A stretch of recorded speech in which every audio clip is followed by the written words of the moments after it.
No, go past this part. In fact, never play this again. Okay, well, so being born in the 1980s, I was bombarded on a daily basis by cartoons that were nothing more than 20-minute toy commercials. And I loved it. I mean, it had no negative side effects on me whatsoever. So we all know about Masters of the Universe, and we're still wondering when Skeletor will be back. We all know about Transformers, Michael Bay's movies, and we know about the 90s Teenage Mutant Ninja Turtles movies, which the first one was great, the second one was pretty cool, had ninja rap. I mean, you can't go wrong with ninja rap. Then the third one was shit, and we obviously know that that's coming back this summer. You know, whether I think that's a good thing, it's not, in my opinion, personally, from what I've seen of the trailers. However, there were hundreds of these shows, literally hundreds. Visionaries, Ring Raiders. There were absolutely tons that never got the live action treatment like G.I. Joe. Right, seriously, Hal, you and me, okay? Off the top of my head, yes, I named 2. It wasn't like I was going to name them all, but you can't name them all.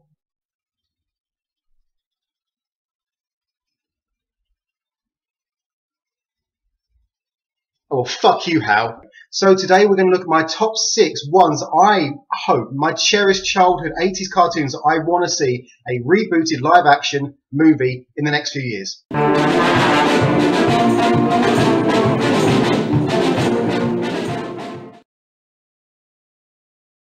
First airing in 1985, Jason the World Warriors ran for 65 episodes. An animated movie was planned. Since the sales of the toys weren't good enough, they didn't actually follow through with the animated movie. I mean, seriously, toy sales. Well, I mean, I just thought, honestly, as a kid, this was just about entertainment. I didn't realise this was about mass marketing towards kids. That was the result of Reagan-era deregulation on advertising. I didn't actually understand any of that at the time, but I didn't care. I still don't care. I love this show. It's got a kick-ass rocking soundtrack. They all had kick-ass rocking soundtracks.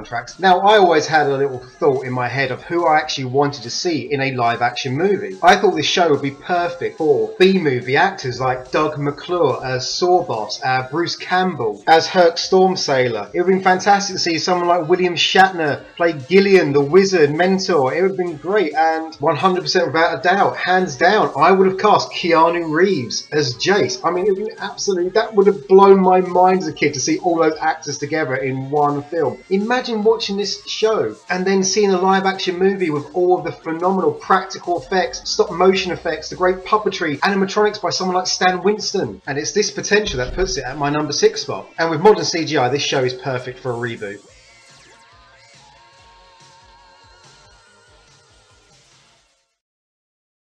So at number 5 we have Mobile Armoured Strike Command, or M.A.S.K, and they fight against an evil organisation called Venom that stands for Vicious Evil Network of Mayhem. This show basically takes the best elements of G.I. Joe and Transformers. You have vehicles that can transform, and you have the smaller action figures just like the G.I. Joes. It makes it cheaper for kids to buy. For anyone who doesn't know the show, basically Matt Tracker leads M.A.S.K against Venom, who are bumbling buffoons and can barely pull off a simple robbery or heist. They made Cobra Commander look like Lex Luthor. The real highlight of the show and the toys was the vehicles themselves. Our Thunderhawk was a red Chevrolet Camaro that transformed into a Gullwing fighter jet aeroplane. They had motorbikes that turned into helicopters. They had go-karts that turned into planes, jeeps that shot out speedboats. It was amazing. The show even had its own R2-D2 ripoff, T-Bob, who looked after Scott Tracker, Matt's adopted son. With all the potential to turn this into another General Motors feature-length advertisement, Michael Bay must be eyeing up this property. I'm not saying that's a good thing, but it makes perfect sense.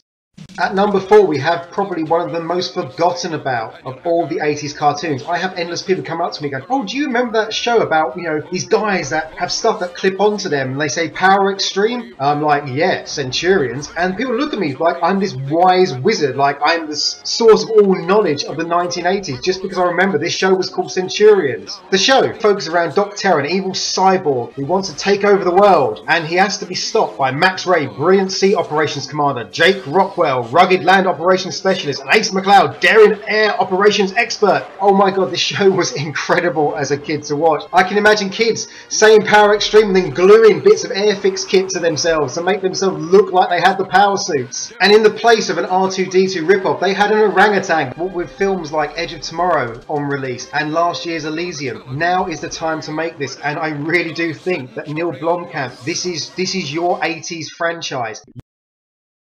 Thundercats!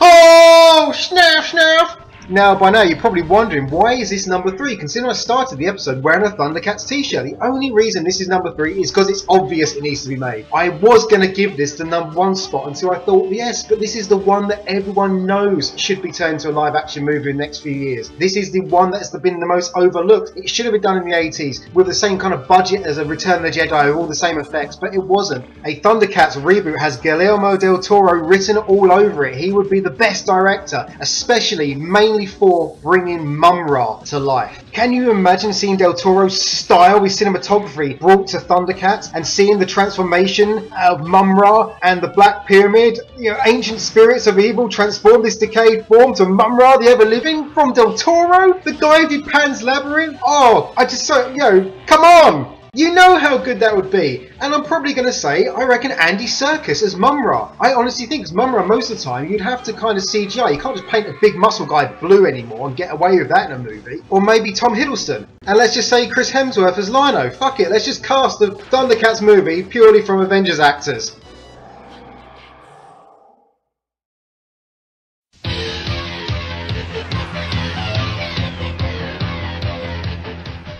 Now, be honest, did anyone see Ulysses 31 coming as number 2 spot? I highly doubt. The funny thing about this show is the fact that it's one of my favourite shows of all time, yet it was the one I didn't actually have any action figures for. Airing between 1981 and 1982, Ulysses 31 had one of the best opening themes of any cartoon of the 1980s. It's quite sad that it only actually ran for 26 episodes. It went beyond just an animation for kids. This was like watching an animated Star Trek or Star Wars. It had serious drama and actual real meaning behind it. It had a lot of depth in the show. They asked questions. Obviously, it replicated a lot of Greek mythology. Ulysses was a badass. He was also a deeply moral man. He was a great thinker. He would avoid fighting if he didn't have to, but he also had a kick-ass laser shield and laser sword. Yes, the laser sword's a rip-off of a lightsaber, and No was their rip-off of R2-D2, but it was a great show. This definitely has the scope for a major science fiction epic, and since it's all based around Greek mythology, it allows mainstream audiences to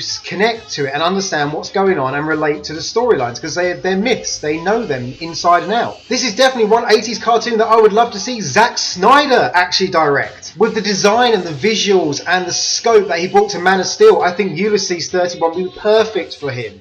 I can also see Ulysses 31 being a great starring vehicle for Hugh Jackman. That poor guy needs to play someone other than Wolverine for once. And his sci-fi credibility, he'd be a perfect fit for Ulysses. I'm not going to give away anything. I'm not going to add any spoilers. If you haven't seen this show, this is one you must check out if it slipped under your radar.